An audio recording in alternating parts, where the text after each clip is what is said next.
We're taking a journey through the decades to help you live out your retirement vision. What to do in your 50s, 60s, and 70s. This is part 2 of our 3-part series. Next.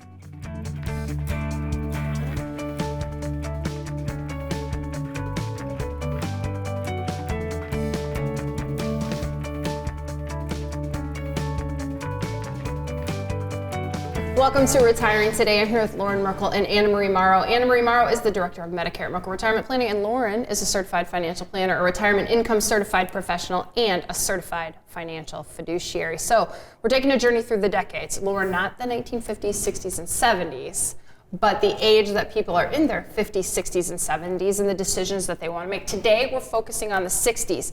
We did shoot an episode on what to do in your 50s, whether you want to retire in your 50s or some of the things you should be doing in your 50s to get ready for retirement. You can go to our YouTube page and check out some segments from that show. But today, we're focusing on the 60s because it's the decade of decisions. Yeah, I love how you coined it the decade of decisions, and that's very apt because when you're in your 60s, this is where you have to start making decisions that you have never had to make before. Primary example, at age 62, you're eligible for Social Security. You've never had to make that decision. Do you take it? Do you not take it? How does that work if you're a married couple? How does that work with your spouse? There's a lot of decisions that come into play during your 60s, and now you have to iron out the wrinkles to make sure you're making the best decisions possible. What's that other big decision? That's what you specialize in. And I mean, this is clearly my favorite decade of age, the 60s. Medicare, that's when you want to start thinking about what options you have, whether you're retiring before the age of 65 and need to figure out what insurance is available, or once you turn 65, we have that maze of Medicare, a lot of decisions there to work through also. Yeah, and people come into the offices, whether they first had a 15-minute retirement checkup call or they're coming in for the first time. Are they a lot of times in their 60s or what's the process like? Yeah, a lot of times it's late 50s and early 60s is when a lot of people will come in. And I think has to do with pressure. I mean, when you think about your late 50s, early 60s, you could also say that's kind of the time frame of pressure, increased anxiety, because with all of these decisions that you've never had to make before, you're wondering, what should I do with this decision? What should I do with this decision? What's the short-term impact to your overall retirement plan? And the harder question to ask or answer is, what's the long-term implications of all of these decisions you have to make? And a lot of these pressures are external, right? Whether it's legislative changes, it's increasing interest rates, economic environment, or even if you're a married couple, there could be some pressure from the other spouse. Just recently sat down with a couple and the gentleman was thinking about retiring and he had a very specific date. And I'm having this conversation with both of them, and the wife says, "No, you are retiring at this date." Sure. And then it's I just sit back and watch. Right. Then it's a conversation between the two of them, and you see that unfold live. But what I was really seeing is the pressure and the anxiety on both of them as they're trying to come to this conclusion of what's best for them, what's best for you as you go into this decade of decisions. And what's great about that specific visit that you're referencing is what's fun to see is when they had that comprehensive retirement plan in place, it actually helped guide the decision to show and give confidence in whether or not he could retire. So that was really fun to see. That's exactly what I was thinking about too. They don't have to necessarily make that decision in a vacuum together. Mm-hmm. You can say, okay, let's work some of the numbers, let's work some of the needs that we have, and then let the decision kind of play out that way. Yeah, exactly. Yeah, and one of the pressures that they were feeling is life experience. What she was telling him is that we've seen this person pass away, mm-hmm. this person retired, and then 6 months later he passed away. They didn't really get to experience their retirement the way they had envisioned it. And she's saying, we're not going to do that. So you're going to retire now while we can still enjoy our time together, have the retirement that we want to have, and make sure that we're going to be able to live out our retirement vision. So there's that pressure of real life experience and mortality as you age and you see your parents pass away, see siblings pass away, friends, coworkers pass away. That becomes a really real thing that people take into account. But they still worry about, do I have enough? Right, so that's where again you guys can sit down and you show them. Part of this comprehensive plan you mentioned is showing people a retirement income plan. Here's the money that you're going to take each month, and here's how it's going to last you all the way to 90, 100, whatever age.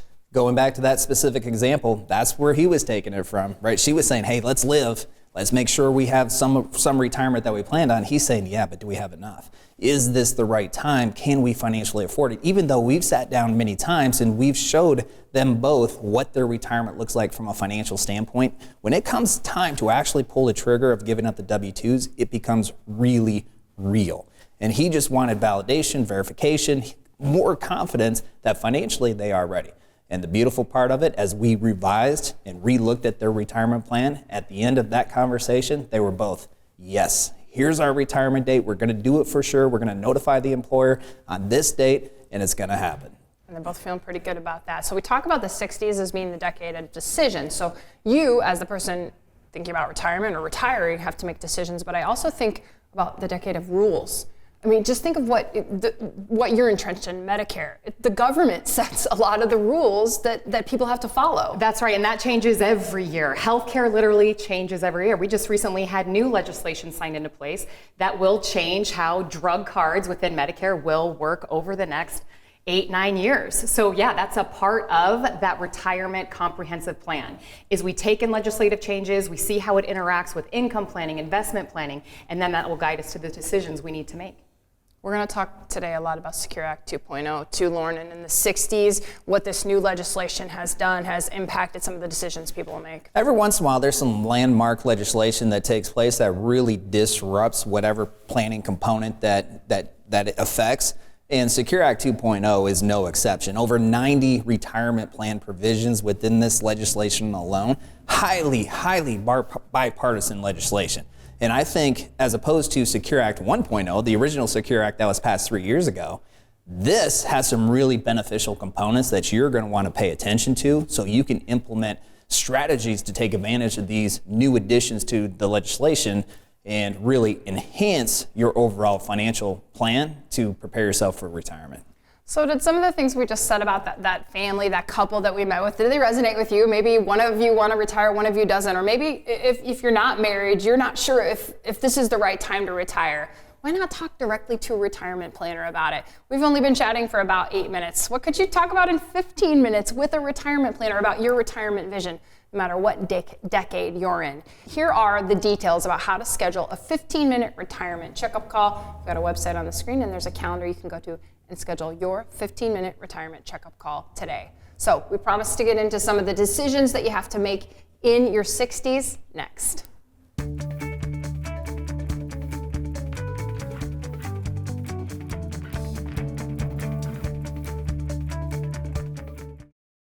Biking, boating, relaxation? What's your retirement vision? Learn how to take the money you've worked so hard to save and turn it into the retirement of your dreams during our Journey to Retirement workshop. Like getting ready for a trip, getting to and through retirement takes a roadmap. This workshop is the first step to planning your 20 or 30-year vacation. Go to retirewithmerkle.com to register for our Journey to Retirement workshop this week. Anytime I have even the smallest question about my accounts or what effect the latest tax law might have on my situation, the Merkle Retirement Planning team is always there and quick to help. I'm so glad they treat you like family. I'm so happy to have such an excellent team working for my future and ensuring I do the best to achieve my financial goals. Merkle Retirement Planning. Your retirement starts here.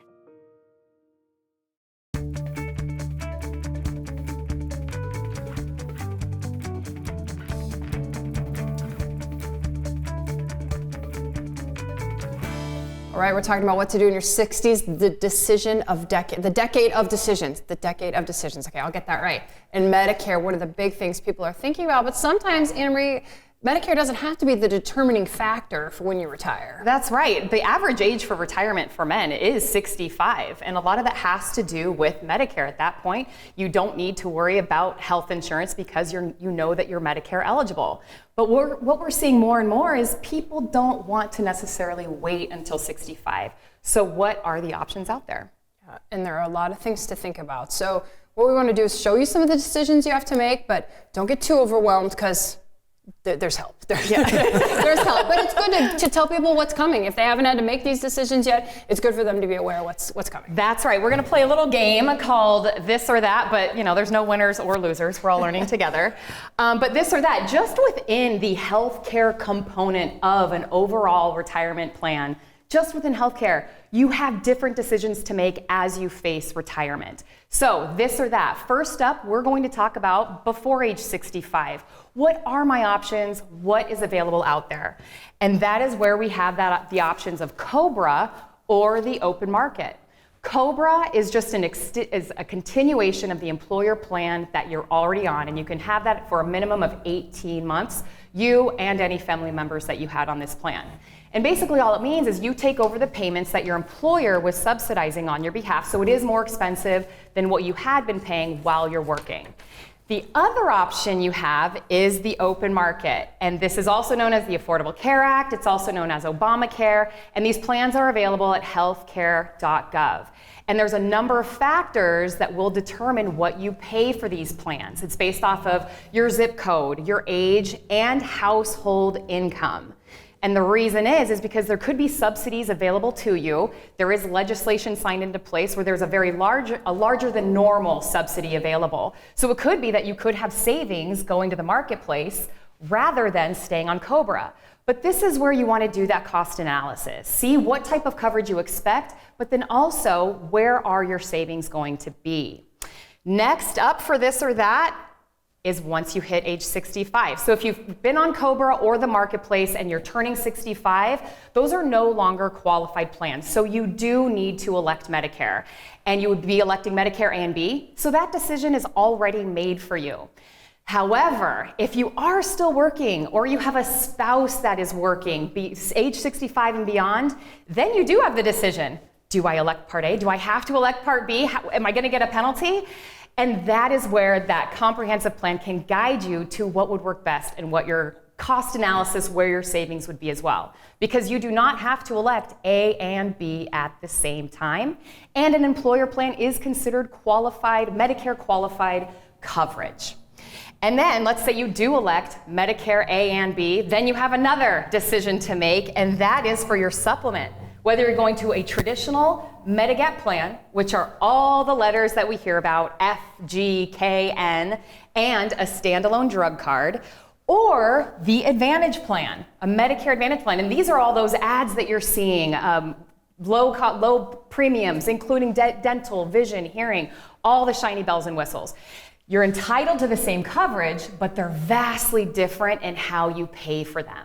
So again, when we can look at that overall retirement plan, it can guide us to know what we expect out of coverage and what we're comfortable paying for it. And I think it's interesting that you mentioned zip codes, because I think you have this conversation probably more frequently than what a lot of people have, because people go to work and they'll talk about what their coverage costs them, and they'll go out and find out, or what their coworkers' coverage costs them, they'll go look at what their coverage costs, and it's different. Vastly different. We, just within the counties in Iowa, Marion and Mahaska, we've seen hundreds, if not $1,000 difference in the cost of plans available within those two counties. And we're talking about when you go out on the open market or within? This is within the open market under age 65. Okay, so lots of Medicare information out there. While we're on this, what are some of the things that people maybe get as information that you really want to make sure is cleared up now that you're sitting here talking about all of these decisions? Probably the most common misconception is that if you are still working, turning age 65,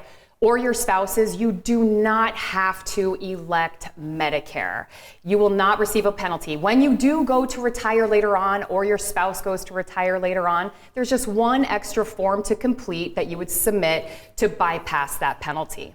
So that if you're working, you don't need to select Medicare. In what type of situation might somebody want to work who has qualified group coverage and still select potentially Medicare Part A? If you're still working and you're paying an exorbitant amount for your premium, your employer's not subsidizing that much, and there's a large out-of-pocket maximum, it's probably a really good idea to look at Medicare and what your cost could be and see if that's where your savings would take place. So when I look at these decisions, I'm trying to imagine, this is me, I'm getting close to Medicare. It does feel overwhelming, but I know you've been doing this for a while. You do have a process by which you take their specific situation, their specific needs, and kind of help them make this decision, right? Yeah, absolutely. This is a part of our process. In fact, the couple we mentioned earlier, right after that, we knew they were going to retire. That's when we started discussing what the Medicare options are and what that process looks like. Yeah, and it's all integrated. So I sat down with the couple and was working through the financial components of it, and then you sat down with them, was working through the Medicare and the healthcare components of it,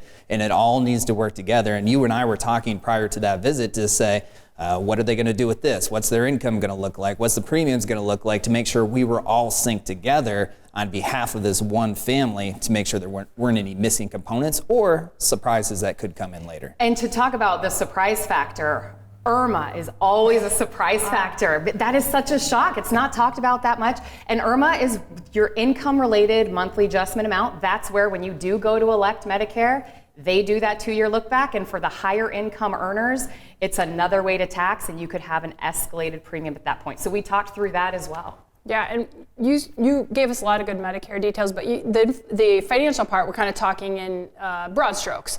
But a lot of people are going, okay, well, what did you do, or how did you get them to that retirement income plan? I think a good way to see exactly what your process looks like, as you and the retirement planners help people do that, is our Journey to Retirement workshop. Yeah, in our Journey to Retirement workshop, we take you through a hypothetical couple's experience. So John and Sue, and this couple we were talking about, their names weren't John and Sue, but they could be John and Sue, because what they were really focused on is, well, where am I going to get the income from when I actually do retire? If they retire on this date, where's that income going to come from?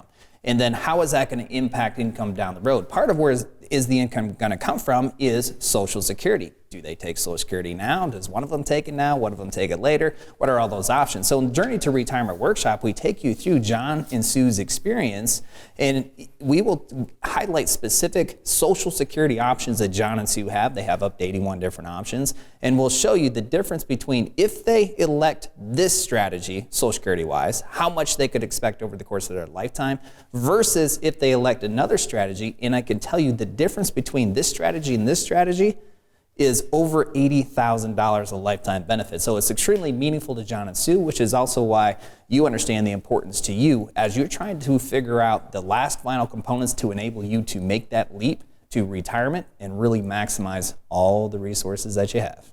To get more information on our Journey to Retirement workshop and sign up to see what this all looks like, you can go to the website that you're seeing on your screen right now. There's a QR code there too. You can grab your phone, get your camera open, and hover over that QR code to go to the workshop, see a time and a date that works for you, and then you can get started learning about what putting a retirement plan together looks like. But we're talking about the 60s. You mentioned Social Security, a lot of options for people. We want to really dive into this decision next.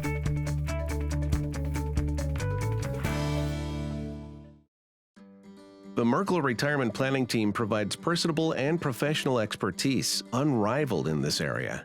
They include us in every step of the planning process.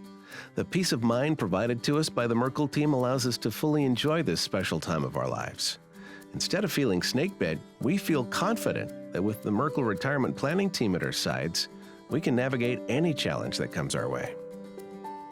Merkle Retirement Planning. Your retirement starts here. Biking, boating, relaxation? What's your retirement vision? Learn how to take the money you've worked so hard to save and turn it into the retirement of your dreams during our Journey to Retirement workshop. Like getting ready for a trip, getting to and through retirement takes a roadmap.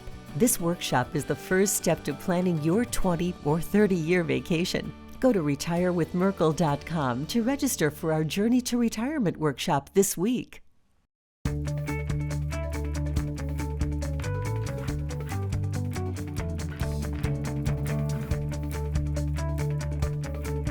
Okay, we're talking about retiring in your 60s, the decade of decisions. I got it right that time. The decade of decisions. You're the one that named it, so I was a little surprised you got it off the last time. Yeah, I've got it. But one of the big decisions, Loren, Social Security. I've heard you say it. You've said it.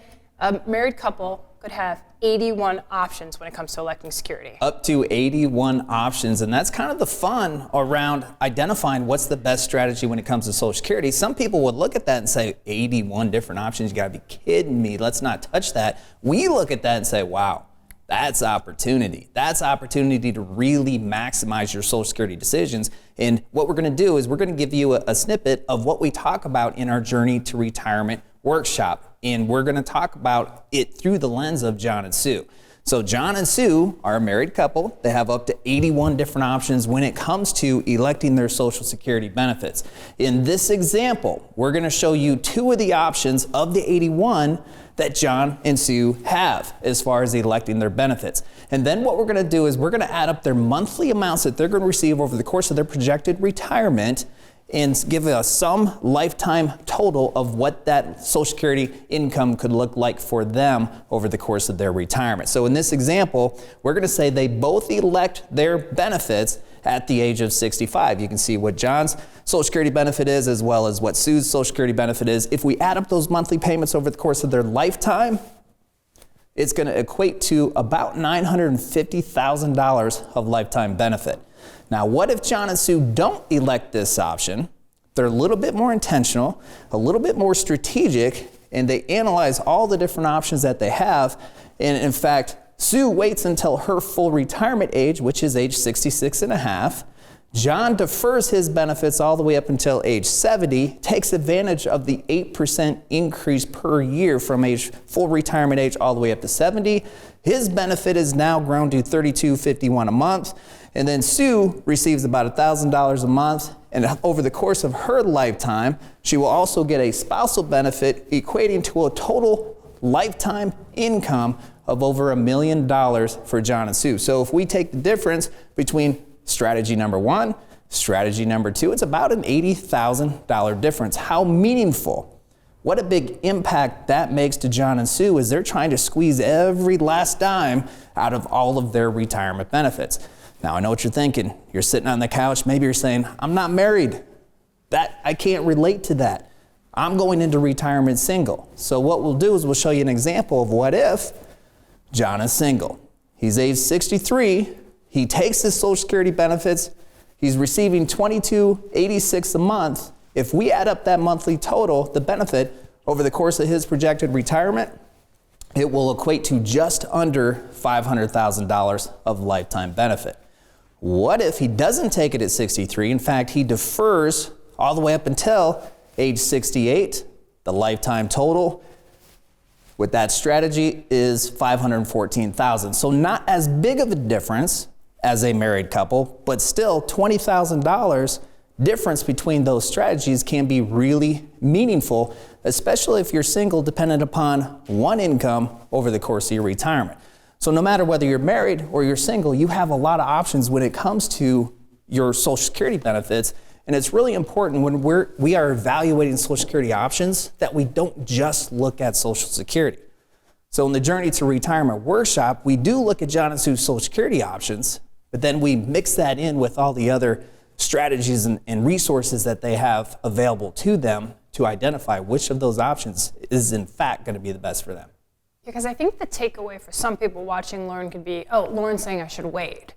But that's based on a lot of other factors when to elect. There's a lot of factors that go into when you should take. Life expectancy, your health status, the income sources, other income sources you have, whether you have a pension available to you, how much investable assets do you have. There's a lot of factors that go into it. So in fact, we showed an example with John and Sue, with John waiting until 70. A lot of people, that's not their example, or that's not their best strategy. And this is where the customization really comes into play, because sometimes we'll get feedback and say, well, my sister did it this way. And she's telling me I need to do it well, it might be right for your sister or not. It might be right for you or not. Let's identify the right strategy for you so you have more confidence when you do have to make these permanent decisions. And one other thought I had while I was watching you do that example, are people surprised when they see that Social Security can add up to over $1 million? I mean, because I think we think about being a millionaire or $1 million in your portfolio as being this unattainable or a large amount of money, but did sometimes people not think of it as that much. Yeah, I think that's one of the big surprises. Part of the surprise of the Journey to Retirement workshop, when we total up the lifetime value of what Social Security could be, even if you have a big portfolio, if your investment portfolio is $5 million, but you can get $1 million over the course of your lifetime, well, that's 20% of your starting retirement investment. That's a huge deal. And you have paid into Social Security for 30 years, 40 years. You didn't have a choice to do that. You had to do it. Now it's time to get a return on your investment and get the biggest return on your investment that you can. Okay, so what about Medicare? You don't necessarily, you do have to elect Medicare when you elect Social Security. How does it work? So if you elect Social Security before turning age 65, as you approach age 65, you will actually automatically be enrolled in Medicare. They're making the assumption that since you are receiving a benefit, you're already retired, so we're going to go ahead and enroll you in Medicare A and B. And they send that card out pretty early. I've seen it as far as 8 months in advance. Now, if you don't want to elect Medicare, you still don't have to. If you are on a spouse's employer health plan, when you do receive your Medicare card in the mail, you do have an option on the back of your card to deny it, check the box, and send it right back in. A lot of times, does it make more sense to stay on a spouse's plan, or again, is that very Again, situational? Yeah, it is. We do a cost analysis. We can show you where your savings are, what you're comfortable with. It determines on a lot of those factors that are built into the plan already. Yeah, it's just not about cost either, right? Let's compare what kind of coverage you would receive with option A. What does that cost for that coverage? Option B, here's your coverage, here's your cost, and then once you have all those details, it becomes much simpler. A lot of comparing, a lot of decisions, a lot of numbers as well. And a lot of fun. Yeah. A lot of fun. It's a lot of fun. I like it. He said something fun about these 81 options. And maybe you can see the fun, maybe you can feel the fun, maybe you're thinking about your retirement. That's the fun part for me. But a lot of fun would be to learn what's ahead of you, right? To see what's coming up as you move to and through retirement, whether you're in your 50s, your 60s, or your 70s. So a great place to do that is our Journey to Retirement online workshop. Check out the screen right now. There's a website, there's a QR code. You know how to use that. Grab your phone, open up the camera, hover right over that. You'll be sent right to a spot where you can choose a date and a time that works for you. Then you'll be signed up for our online Journey to Retirement workshop. But this is fun. You'll get a kit in the mail as well. That kit is going to include our Journey to Retirement workbook, so you can open that up, follow along, take notes, really dive into some of this stuff. And then you also get some other fun stuff that gets you excited about retirement. And like you said, this is exciting. This is a fun couple of hours of your life. Yeah, how much more fun could it be to receive some of the most meaningful information that you've probably received over the last decade about one of the most important transitional phases of your life? Thinking about a 20 to 30 year retirement, and you consume this information in the comfort of your own home, probably on your couch, relaxing, taking in the information to really make a meaningful impact on your retirement. Our retirement is fun, and we have a lot of fun on this show. It's Retiring Today, and we thank you for watching.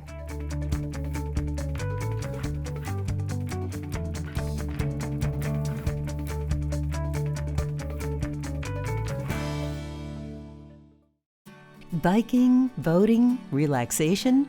What's your retirement vision? Learn how to take the money you've worked so hard to save and turn it into the retirement of your dreams during our Journey to Retirement workshop.